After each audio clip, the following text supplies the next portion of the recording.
창세기 43장 25절에서 34절 말씀. 그들이 거기서 음식을 먹겠다 함을 들었으므로 예물을 정돈하고 요셉이 정오에 오기를 기다리더니 요셉이 집으로 오매 그들이 집으로 들어가서 예물을 그에게 드리고 땅에 엎드려 절하니 요셉이 그들의 안부를 물으며 이르되 너희 아버지 너희가 말하던 그 노인이 안녕하시냐? 아직도 생존에 계시느냐? 그들이 대답하되 주의 종 우리 아버지가 평안하고 지금까지 생존하였나이다 하고 머리 숙여 절하더라. 요셉이 눈을 들어 자기 어머니의 아들 자기 동생 베냐민을 보고 이르되 너희가 내게 말하던 너희 작은 동생이 이 아이냐? 그가 또 이르되 소자여 하나님이 내게 은혜 베푸시기를 원하노라. 요셉이 아우를 사랑하는 마음이 복받쳐 급히 울 곳을 찾아 안방으로 들어가서 울고 얼굴을 씻고 나와서 그 정을 억제하고 음식을 차리라 하매 그들이 요셉에게 따로 차리고 그 형제들에게 따로 차리고 그와 함께 먹는 애굽 사람에게도 따로 차리니 애굽 사람은 히브리 사람과 같이 먹으면 부정을 입음이었더라. 그들이 요셉 앞에 앉되 그들의 나이에 따라 앉히게 되니 그들이 서로 이상히 여겼더라. 요셉이 자기 음식을 그들에게 주되 베냐민에게는 다른 사람보다 5배나 주매 그들이 마시며 요셉과 함께 즐거워하였더라. 샬롬. 오늘도 하나님의 말씀으로 하루를 시작하신 여러분들에게 하나님의 은혜와 평강이 충만하게 넘치시기를 간절히 축복합니다. 2025년 5월 12일 월요일 우리 창세기 43장 25절에서 34절 말씀을 가지고 나는 하나님의 사람입니다 라는 제목으로 함께 말씀 나누도록 하겠습니다. 우리가 그리스도인이지만 우리 똑같은 사람이죠. 그래서 때때로 도저히 용서되지 않는 상황, 용서하기 힘든 사람, 극복되지 않는 사건이 하나씩 존재할 때가 있습니다. 그럴 때 그리스도인으로서 우리는 어떤 선택을 해야 되는지 당연히 알죠. 근데 참 쉽지가 않죠. 그래서 성경을 근거로 얘기하자면 우리는 하나님의 사랑을 기억해야 됩니다. 성경 전체에서 흐르는 이 하나님의 말씀의 이 기조가 뭐예요? 죽을 수밖에 없는 죄인인 나를 용서하신 하나님의 사랑.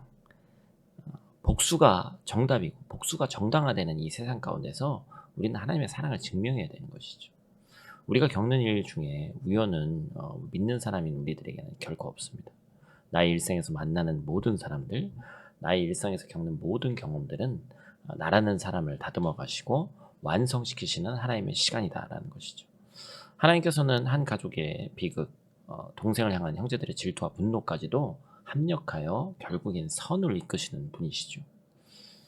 요셉은 가장 사랑받던 아들의 자리에 있던 사람이었지만 타인들도 아닌 그가 가장 소중한 가족에게 버림받았습니다.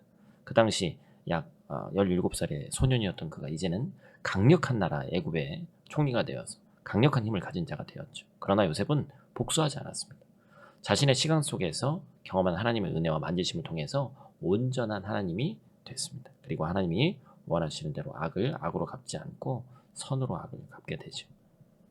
오늘 이 아침에 내 마음속에 용서할 수 없는 대상, 사건이 있다면 나를 용서하신 하나님의 마음을 회복하기를 주님의 이름으로 축복합니다. 그뿐만 아니라 하나님께서 나를 다듬어 가고 계신다는 그 믿음이 회복되기를 주님의 이름으로 축복합니다.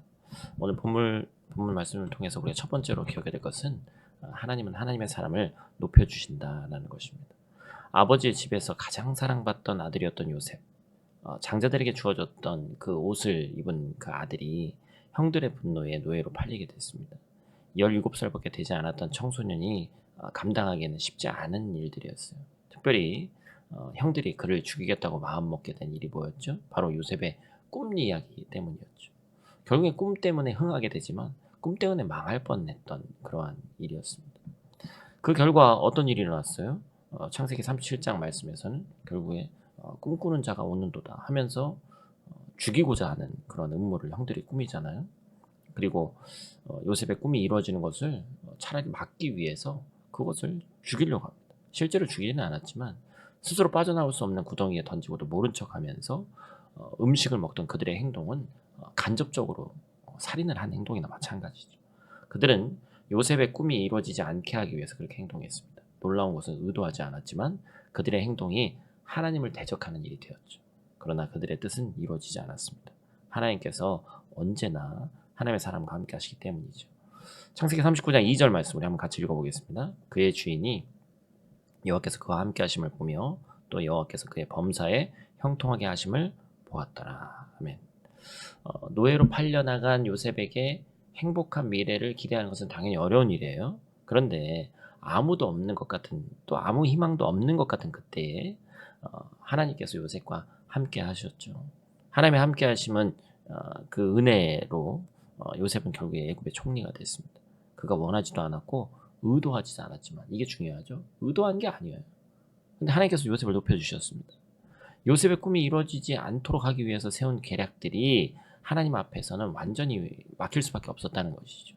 동생 요셉에게만은 절대로 절을 하지 않겠다는 그들의 다짐과는 달리 하나님께서는 신실하게 요셉의 꿈을 이루어주셨고 요셉을 향한 분노에 찬 형들의 행동까지도 하나님의 뜻을 이루는 도구로 사용하셨습니다. 요셉이 형통할 수 있었던 이유는 하나님께서 그와 함께 하셨다라는 것이죠. 결국에 하나님을 가까이 했다라는 뜻인데 하나님의 사람은 하나님을 가까이 하는 사람입니다. 하나님을 가까이 할 때 하나님이 그를 형통하게 하신다. 위기의 순간, 암울한 순간에도 하나님을 가까이 할 때 하나님께서는 그를 높여주신다라는 것입니다. 오늘 이 아침 말할 수 없는 아픔과 걱정, 또 어려움을 겪는 우리 성도들이 있을 수 있습니다. 하나님께서 나를 아시고 나와 함께 하시고 나와 가장 가까이 계신다. 그리고 나의 모든 상황을 역전시켜 주실 것이다. 이 아침 그 믿음으로 하나님께 부르짖기를 주님의 이름으로 축복합니다. 오늘 본 말씀 통해서 두 번째로 기억해야 될 것은 하나님은 하나님의 사람을 위로하신다라는 것입니다. 요셉의 형제들은 요셉을 위해서 예물을 준비했습니다. 그러나 요셉의 관심은 예물이 아니었죠. 요셉은 아버지와 가족들의 현재 상태에 관심이 있었습니다. 형제들이 애굽에 찾아온 이유가 뭐였어요? 기근 때문에 왔잖아요. 그래서 요셉은 혹시라도 그 기근으로 인해서 아버지나 다른 가족이 어려움을 겪고 있지는 않은지 그것이 궁금한 것이죠. 13년이 지났지만 가족들을 향해서 분노를 가진 것이 아니라 여전히 사랑의 마음을 가지고 있었습니다. 여러분 그것을 어떻게 알 수 있죠? 본문 27절 말씀 같이 읽습니다. 요셉이 그들의 안부를 물으며 이르되 너희 아버지 너희가 말하던 그 노인이 안녕하시냐 아직도 생존해 계시느냐.